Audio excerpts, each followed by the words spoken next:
Right hooks to the body from Torres, who wisely just managed some light combinations to Demerits. Side to Demerits, upper body, and there you go. Demerits down with a body shot. Doesn't look like he's gonna get up. Isang Pinoy ngayon ang susunod sa yapak ni Manny Pacquiao at talagang kinatatakutan sa Thailand kung saan kumuha ito ng 7 straight na panalo sa harap ng mga Thai at ang lahat na ito ay tinapos niya sa pamamagitan ng knockouts.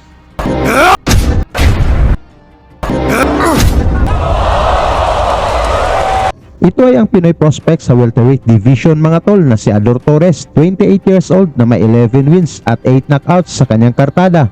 Ito ay ang binansagang Terminator dahil sa lakas at tulis ng mga suntok nito na tubong Sorsogon na isang Asian Boxing Federation welterweight champion. Matapos nakuha ni Torres ang 5 magkasunod na impresibong knockout na panalo sa Thailand at inangkin ang Asian Boxing Federation welterweight title, talagang nabahala dito ang mga Thai.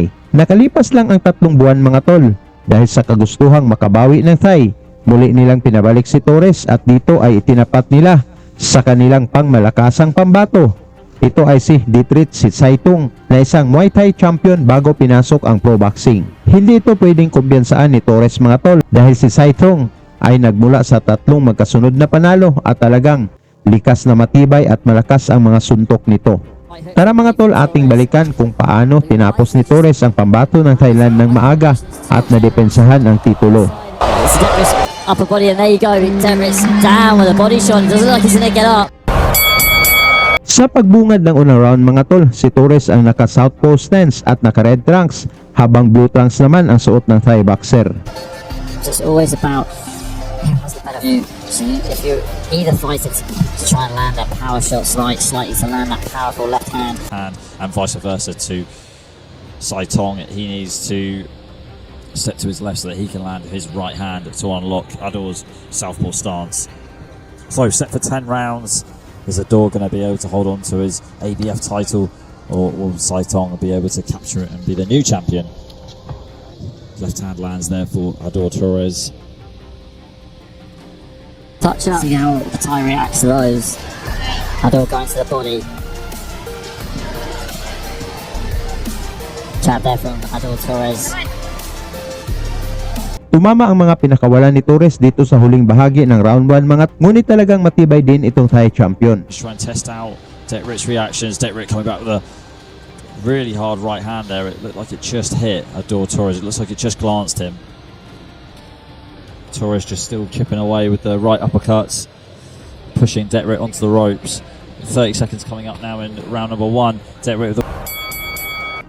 Sa round 2 mga tol, umpisa nang inatake ni Torres ang bodega nitong Thai boxer dahil parang hindi ito tinatablan sa mukha.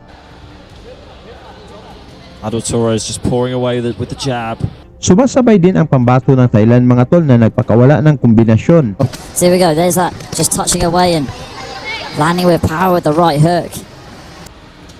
Left hook to the upstairs and left hook to the body there from Ador Torres. That slightly caught Detrick off balance and Torres going body hunting again. Go again, big cracking right hooks to the body from Torres, who wisely just landed some light combinations. Landed some light combinations to Detrick's side. Mula sa mga atake ni Torres sa bodega na pumasok, bagsak ang Thai boxer. Upper body, and there you go. Pinilit man itong tumayo ngunit hindi na nito nalampasan pa ang bilang ng referee. Wound up that right hook and just landed it flush to the body, and Detrick is not Gonna get up. That is our second knockout this afternoon, this evening. Very impressive time of defense there from Ador Torres. Nakuha ni Torres mga tol ang knockout na panalo sa round 2 at nadepensahan ang titulo.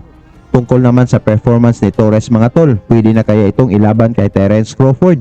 Pag-usapan na lang natin yan sa baba at salamat sa inyong suporta.